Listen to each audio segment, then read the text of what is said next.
വേ, മനസ്സിലായോ? അവർ ഡിഫറെൻറ്റ് വേ.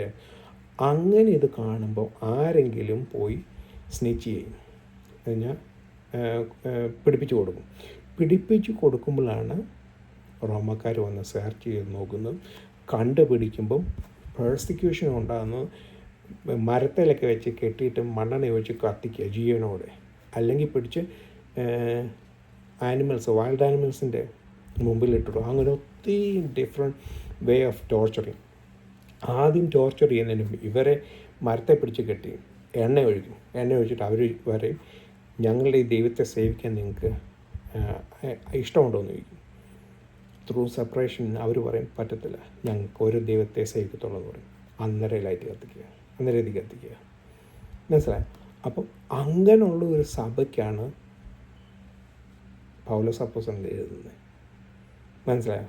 അങ്ങനെ ഈ എഫെസോസിലെ ഇത് നോക്കി, എഫെസോസിൽ ഒരു ലൈബ്രറിയുടെ തൊട്ടപ്പുറത്താണ് ഇത് മീറ്റ് മാർക്കറ്റ് എന്ന് പറഞ്ഞാൽ ചന്ത. ആ ചന്തയുടെ കയറുന്നതിൻ്റെ ഇതിൻ്റെ എല്ലാത്തിൻ്റെ കയറുന്നതിൻ്റെ ഫ്രണ്ടിൽ ഒരു അന്നത്തെ എംപറിൻ്റെ ഒരു പ്രതിമ വെച്ചിട്ടുണ്ട്. ആ പ്രതിമയുടെ ഫ്രണ്ടിൽ കുറച്ച് ഇൻസെൻസ്, ഒരു നുള്ള് ഇതെടുത്തിട്ട് ആരാധിക്കുന്ന അതിനെന്തുവാ പറയുന്നത്, ഇൻസെൻസ് എടുത്തിട്ട് അതിൻ്റെ അകത്തോട്ട് ഇടുക. കുന്തിരിക്കം പോലെ എന്തെങ്കിലും എടുത്തിട്ട് ആ തീക്കകത്തോട്ട് ഇടുക. അത്രയും ഇട്ടാൽ മതി. അതുപോലും ചെയ്യാൻ മടിയായിട്ടുള്ളവർ. അപ്പം ആ സഭയിൽ പല വ്യക്തികളുണ്ട്. എന്ന് വെച്ച് കഴിഞ്ഞാൽ കൃഷിക്കാരായിട്ടുള്ളവരുണ്ട്, സ്വന്തമായിട്ട്. അങ്ങനെയുള്ളവർക്ക് ഈ ചന്തയിൽ പോകേണ്ട ആവശ്യമില്ല. പക്ഷെ അന്ന് അവിടെ സോൾജേഴ്സായിട്ട് ജോലി ചെയ്യുന്ന ആൾക്കാരുണ്ട്. അവർക്ക് ഇവന്തോ അവർ അവർ ദൈവത്തിൻ്റെ മക്കളാണെങ്കിലും അവർക്ക് ഈ രാജാവിൻ്റെ കൂടെ അവിടെ പോയേ പറ്റത്തുള്ളൂ. അധികാരം ഉള്ളതുകൊണ്ട് അവിടെ പോയേ പറ്റത്തുള്ളൂ. അതേപോലെ ഈ വിൽപ്പനക്കാരായിട്ടുള്ള സെയിൽസ്മാൻമാരായിട്ടുണ്ട്, അവർക്ക് ആ ചന്തയിൽ പോയി വെട്ടേ പറ്റത്തുള്ളൂ. മനസ്സിലായോ? അപ്പോൾ ഇങ്ങനെയുള്ള നടുവിലാണ് ഇങ്ങനെയുള്ള ഒരു സഭയിൽ പല ഡിഫറെൻറ്റ് ജോലിയുള്ള ആൾക്കാർ അവർ പല കാര്യങ്ങൾ ചെയ്യേണ്ടി വരുമ്പം അവർ എന്തുകൊണ്ടും പല കാര്യത്തിലും കോംപ്രമൈസ് ചെയ്യാം. അന്നേരമാണ് ഈ പ്രശ്നങ്ങളൊക്കെ ഉണ്ടാകുന്നത്. അന്നേരം അവിടുത്തെ ജോലിക്കാരൻ, അവിടുത്തെ പാഷായിട്ടുള്ള ലോക്കൽ പാഷായിട്ടുള്ള തിമോത്തിയോസിൻ്റെ മണ്ടയ്ക്ക് എല്ലാവരും കൂടെ എടുത്തിട്ട് തിമോത്തിയോസിനെ എല്ലാവരും കൂടെ എടുത്തിട്ട് ഇടിക്കും. അന്നേരം തിമോത്തിയോസ് പറഞ്ഞു, പാവൻ്റെ പാഷായ പൗലോസപ്പച്ച ഓടിവായോ, ഇവരെല്ലാം കൂടെ എന്നെ എടുത്തിട്ട് ഇടിക്കും. മനസ്സിലായി? ആ രീതിയിലാണ് കാര്യങ്ങൾ അന്ന് പോയിക്കൊണ്ടിരിക്കുന്നത്. അപ്പം ഇതൊന്നും മനസ്സിലാക്കാതെ, അതിൻ്റെ ബാക്ക്ഗ്രൗണ്ടൊന്നും മനസ്സിലാക്കി, നമ്മൾ പൗലോസ് ഫ്രീഡം തന്നു എന്ന് പറഞ്ഞ് എല്ലാ കൊള്ളവരും ഹിമിക്കും. കഴിഞ്ഞ ദിവസം ഞങ്ങൾ കുടുംബ പ്രാർത്ഥനയ്ക്ക് ഒരു വാക്യം വായിച്ചപ്പം അത് ശരിക്കും പറഞ്ഞു എന്ന് പറഞ്ഞാൽ എസെക്കിയേലിൻ്റെ 28 എന്ന 27 28 അകത്ത് ടയറിനെ പറ്റി ഇങ്ങനെ വായിച്ചു വരുമ്പം ദൂതൻ്റെ ഒരു ഇത് കൊടുക്കും, വർണ്ണന സിമ്പിളൈസ് ചെയ്തിട്ട് ടയറിനെ പറ്റി കൊടുക്കും. നിന്നെ ഞാൻ ഇന്ന കല്ലുകൾ കൊണ്ടുണ്ടാക്കി. അത് കഴിഞ്ഞിട്ട് പറയും നിന്നിലൊരു കുറ്റവും ഞാൻ കണ്ടിട്ടില്ല, ഒറ്റ കുറ്റത്തിന് തന്നെ നിന്നെ ഞാൻ ഇത് ചെയ്തു. എന്തുവാണ് ആ കുറ്റം? ദൈവം കൊടുത്ത വിസ്ഡം അതിനെ എന്തെടുത്തു ട്വിസ്റ്റ് ചെയ്ത് വല്ലാത്ത രീതിയിലാക്കി. ആ ഒറ്റ ഒരു തെറ്റാണ് അന്നത്തെ ദൂതൻ, അന്നത്തെ ആ ടയർന്ന് പറഞ്ഞ് അതൊരു ദൂതനെ പറ്റി സിമ്പിളൈസ് ചെയ്തിട്ട് പറയുകയാണ് ചെയ്യുന്നത്. മനസ്സിലായോ? ഒരു എക്സാമ്പിൾ കൊടുത്തിട്ട് ആ ടയറിനെ പറ്റി, ടയർന്ന് പറഞ്ഞാൽ ആ സ്ഥലത്തിനെ പറ്റി ആ പ്രവചനം പിൽക്കാലത്ത് അലക്സാണ്ടർ ചക്രവർത്തി കൂടെ നല്ല ശരിക്കും അത് ഇതായി ഇരുന്നു. നോക്കട്ടെ, ഞാനത് കിട്ടിയോ എന്ന് നോക്കട്ടെ.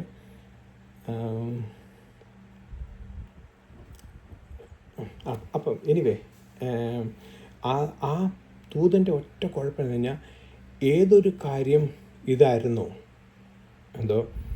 വിസ്ഡമായിരുന്നോ, മനസ്സിലായി? വിസ്ഡത്തെ ആ ദൂതൻ എടുത്തു ഇത് ചെയ്തു, ദുർവ്യാഖ്യാനിച്ചു. മനസ്സിലായി? ആ റൈറ്റ് വേയിൽ ചെയ്തില്ല. അതുകൊണ്ട് പറ്റി? ആ ദൂതന് ദൈവം ഏതൻ തോട്ടത്തിൽ നിന്ന് ഏതൻ തോട്ടത്തിൽ നിന്ന് ക്രിയേറ്റ് ചെയ്തതെന്നൊക്കെ ഇങ്ങനെ അങ്ങോട്ട് നല്ല സ്പ്ലെൻഡറായിട്ട് ഇങ്ങനെ ക്രിയേറ്റ് ചെയ്തതെന്നൊക്കെ ഇങ്ങനെ പറഞ്ഞു വന്നിട്ട് എന്നൊക്കെ വേദമൻ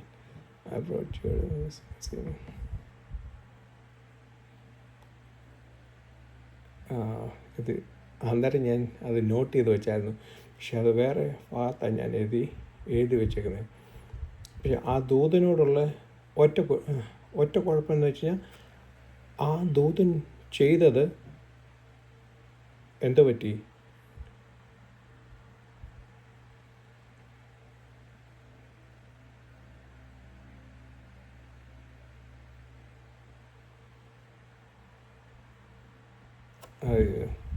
കാണുന്നില്ല. ഓക്കെ, കാണുവാണ് അടുത്ത ഇതിനകത്ത് ഞാൻ പറയാം. ഇത്രയേ ഉള്ളൂ.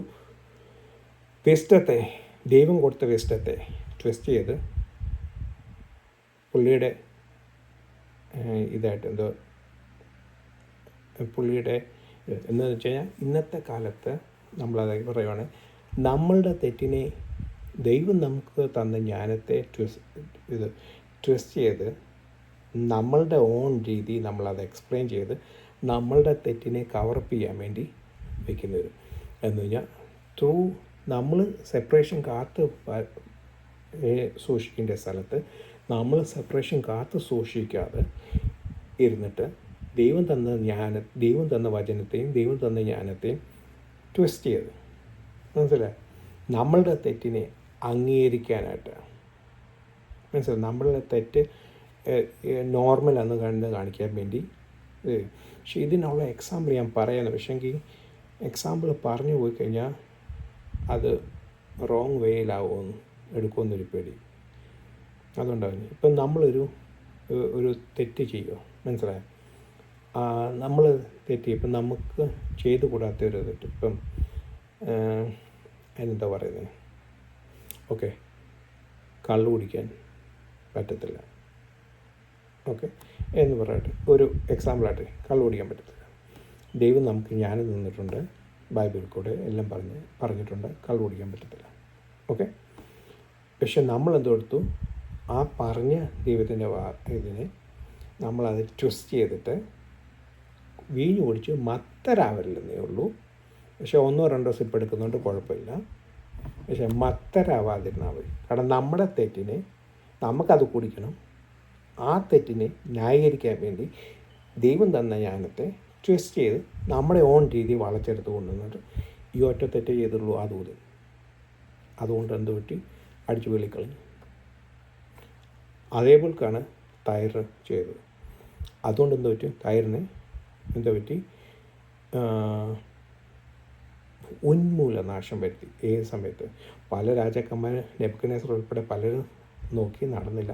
ഏറ്റവും അവസാനം അലക്സാണ്ടർ ചക്രവർത്തി എല്ലാത്തിനെയും അടിച്ച് ശരി നിരത്തി കളഞ്ഞു. അപ്പം അതേപോലെക്കുള്ള ഒരു അവസ്ഥ നമുക്ക് വരരുത്, മനസ്സിലായി? Through separation we keep our worship. കഴിഞ്ഞ ദിവസം ഞങ്ങളുടെ വീട്ടിൽ വന്ന ഒരാളും ഒരു വലിയ ദേവദാസൻ പ്രാർത്ഥിച്ചതും ഇത് തന്നെ. ത്രൂ ഞങ്ങളുമായിട്ടുള്ള ആ ഒരു ഫെലോഷിപ്പ്, ആ ഫെലോഷിപ്പിനെ ദൈവത്തിന് ആരാധന എന്നുള്ള രീതി സമർപ്പിക്കണമെന്നാണ് പ്രാർത്ഥിച്ചത്. അത് കേട്ടോണ്ട് എനിക്കങ്ങ് ഒത്തിരി സന്തോഷവും തോന്നി. പലപ്പോഴും ഞാൻ ചെയ്യാത്തൊരു കാര്യമാണ്, ചെയ്യാൻ നെഗ്ലക്റ്റ് ചെയ്യുന്നൊരു കാര്യമാണ് അത് പറയും.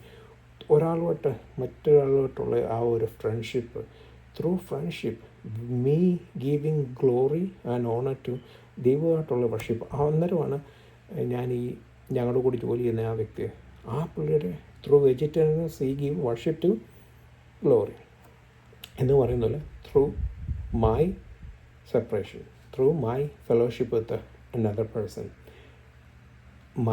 I am giving glory to എന്ന് ആ ആൾക്കറിയണം ഞാൻ ആരാണ് എന്നറിയാം, എന്നിലുള്ള ലൈറ്റ്. ഇപ്പം ഇങ്ങനെയുള്ള സമയത്താണ് ഞാൻ പലപ്പോഴും കേട്ടിട്ടുണ്ട്, എന്നോട് പല ആൾക്കാരും പറഞ്ഞിട്ടുണ്ട്, ഈ മരണസമയത്ത് വാവിട്ട് കരയില്ലെന്ന് പറയാറുണ്ട്. എന്തുകൊണ്ടാണ്? നമ്മളുടെ കഷ്ടതയിലും നമ്മളുടെ എല്ലാ പ്രയാസങ്ങളിലും നമുക്ക് മതിയായ ഒരു യേശു ക്രിസ്തു ഉണ്ടെന്നുള്ള ബോധം നമ്മളിൽ വേണം. ആ വരുമ്പോഴാണ് നമ്മൾ ഈ വാവിട്ട് കരയാതെ നമുക്കൊരു പ്രത്യാശയുണ്ട്, നമുക്കൊരു ഹോപ്പുണ്ട്. മനസ്സിലായി?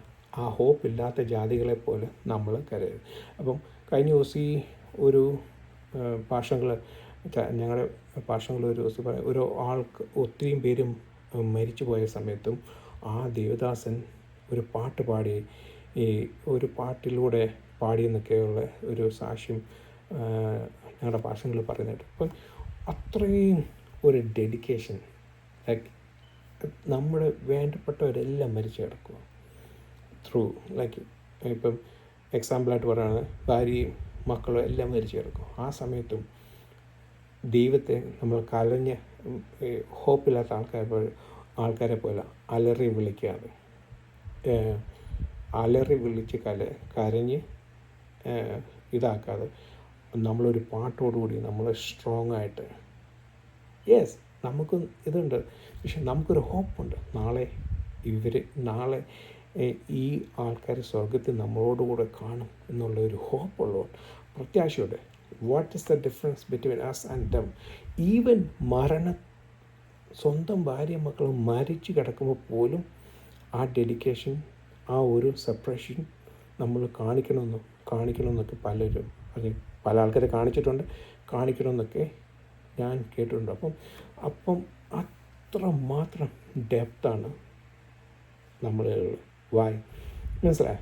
അപ്പോൾ ഇതാണ് ത്രൂ സെപ്പറേഷൻ എന്ന് പറയുന്നത്. അതുകൊണ്ട് ഇങ്ങനെയുള്ള കാര്യങ്ങളിൽ നമ്മൾ സെപ്പറേഷൻ നമ്മൾ നോക്കാമെങ്കിൽ, കോൺഫ്ലിക്റ്റ് അല്ല ക്ലാരിറ്റിയാണ് നമ്മൾ കാണിക്കാമെങ്കിൽ, മനസ്സിലായോ?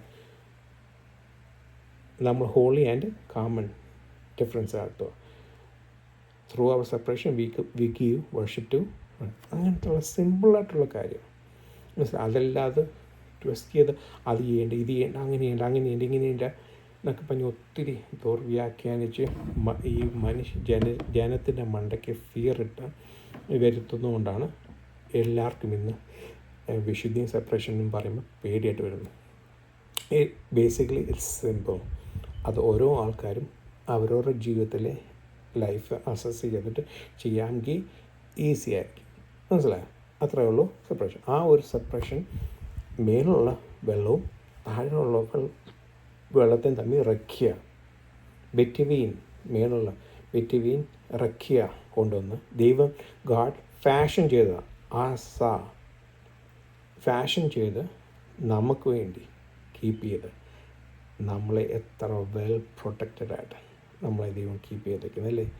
ഒരു സൗര്യൻ്റെ പ്രകാശം പോലും അടിക്കാത്ത രീതി ഓസോൺ ലെയർ എന്ന് ആ റക്കിയാക്കി ഓസോൺ ലെയറിന് പല ആൾക്കാർ എന്തുമായിരുന്നു കേട്ടോ. ദൈവം നമ്മളെ എത്ര അതിശയം അത്ഭുതകരമായിട്ടാണ് ദൈവം നമ്മളെ കാത്തു സൂക്ഷിക്കുന്നത് അല്ലേ? ഈവൻ വെള്ളത്തിൻ്റെ മേലും അധികാരമുള്ള ഒരു യേശു ക്രിസ്തുവിനെയാണ് നമ്മൾ വിശ്വസിക്കുന്നത് അല്ലേ? അപ്പം നമ്മുടെ ദൈവം എത്ര സ്നേഹമുള്ള ദൈവമാണെന്ന് ഓർത്ത് നോക്കിക്കേ. ഈ ദൈവത്തെയല്ല നമ്മൾ സ്നേഹിക്കുന്നത്. നമ്മുടെ എത്ര തെറ്റുകൾ, എത്ര മിസ്റ്റേക്കുകൾ, എത്ര മണ്ടത്തരങ്ങളിലും നമ്മളോട് പണി ചെയ്യാതെ നമ്മളെ വീണ്ടും പരിശുദ്ധമല്ല മോനെ അങ്ങനെയല്ല ഇങ്ങനെയല്ലാതെ നമ്മളെ സ്നേഹിച്ച് ആ ഒരു ദൈവത്തിന് നമുക്ക് കൊടുക്കാമെന്ന് എന്തോ through separation keep our holiness, do his will അല്ലേ? അതല്ലേ നമുക്ക് ചെയ്യാൻ പറ്റത്തുള്ളൂ. ഈ ഭൂമിയിൽ നമുക്ക് മറ്റുള്ള എത്ര വലിയ പറയുമ്പോൾ തെറ്റിദ്ധരിക്കരുത്, വലിയ ഒത്തിരി കാര്യങ്ങളൊക്കെ അത് ഇതൊക്കെ ചെയ്തിട്ടും വലിയ പ്രവർത്തികളൊന്നും ചെയ്തിട്ടും നമ്മൾ ഈ കൊച്ചു കാര്യം കീപ്പപ്പ് ചെയ്യുക, കൊച്ചു സിമ്പിളായിട്ടുള്ള കാര്യം നമുക്ക് ദൈവത്തിന് വേണ്ടി നമുക്ക് ഡെഡിക്കേറ്റ് ചെയ്യാൻ പറ്റിയില്ലെങ്കിൽ what's the whole point of living? നമ്മൾ ക്രിസ്തുവിന് വേണ്ടി നമുക്കൊന്നും ചെയ്യാൻ പറ്റാതായി പോകുന്നത് എന്തോ പ്രയോജനം ചെയ്യുന്നു.